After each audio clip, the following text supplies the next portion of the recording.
Welcome back. While the Central Bank's Monetary Policy Committee meets, the Central Bank Governor over the weekend called on the monetary and fiscal authorities to cooperate on their policies to help the economy develop.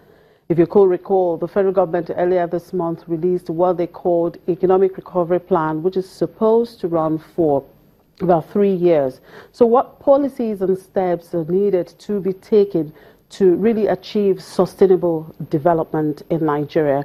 I'm being joined by the Chairman, Business and Sustainable Development, University of Edinburgh Business School, Professor Kenneth Amechi. He's joining us from the Abuja studio. Good morning, Professor. How are you today? Now, what do you make of Nigeria's political economy in the face of global turbulence and uncertainty? I can't hear you. Sorry, I didn't get your question, please. Yeah, what do you make of Nigeria's political economy in the face of global uncertainty and turbulence?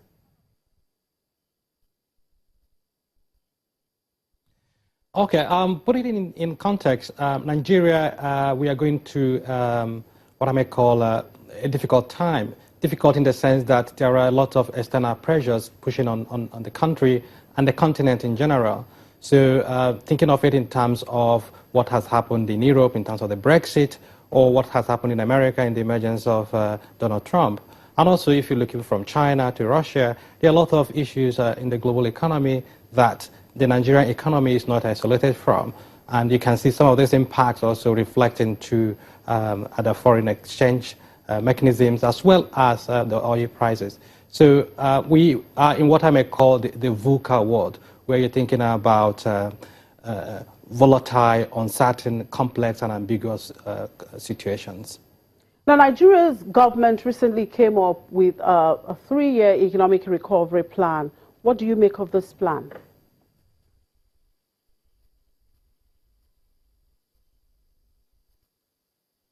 Sorry, I can hardly hear you. Nigeria's government came up with a 3-year economic recovery plan recently. What do you make of this plan?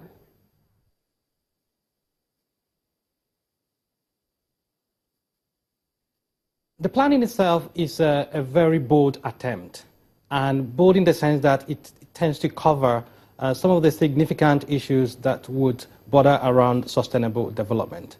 So it is a movement in the right direction. And also the plan talks about having the political will for execution.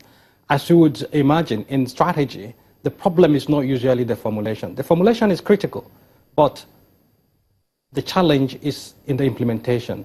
And if the government has said that they would implement, they have the political will, is positive in that sense. And also, one thing I found very useful in relation to that piece of work is the ability to have a holistic perspective.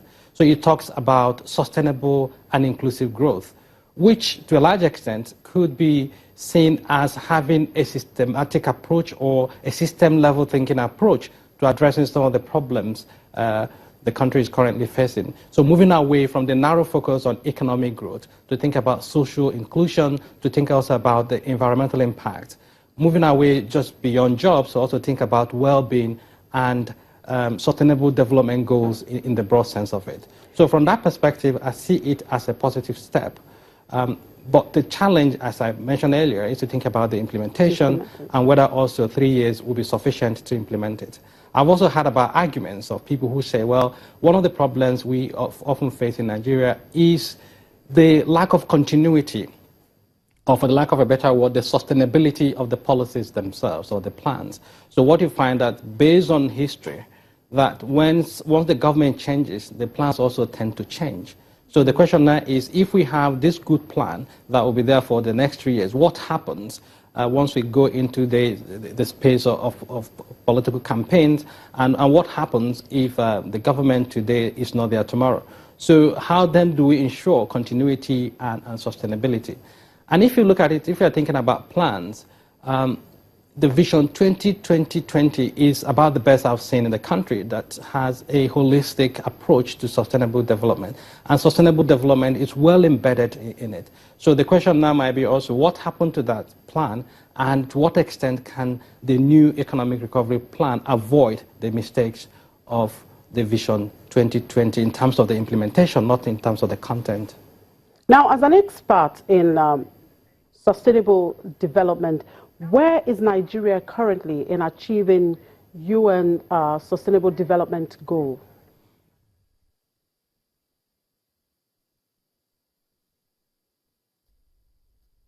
The UN Sustainable Development Goals was just launched about two years ago. So before then, you had the Millennium Development Goal. And Nigeria, like some other African countries, didn't do well in relation to the Millennium Development Goals. China was able to lift up about 500 people out of poverty. So in that case, we say, well, the Millennium Development Goals failed Africa, and Nigeria in particular.